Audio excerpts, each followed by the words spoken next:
வணக்கம். திருப்பத்தூர் மாவட்டம் ஸ்ரீ வேட்டக்காளியம்மா கோயிலேருந்து உங்கள் அருள்வாக்கம்மா பேசுறேன். இப்போ சிலர் கல்யாணம் ஆகாதவங்களுக்காக இந்த பதிவு.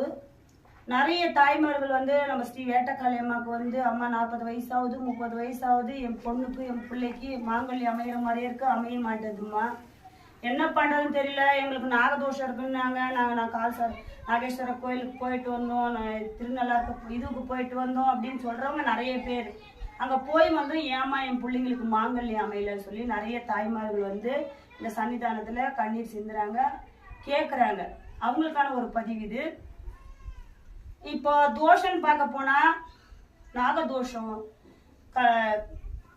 சர்பதோஷம், கால் சர்பதோஷம், பல வகையான தோஷங்கள் இருக்கு. அதனால மாங்கல்யம் அமையாம போறதுக்கு ஒரு வாய்ப்பு உண்டு. ஆனா எல்லாமே செஞ்சும் அமையலன்னு சொல்லும் போது நம்ம யார்கிட்ட போகணும்? நம்ம அங்காளம்மா. ஏன்னு கேள்வி.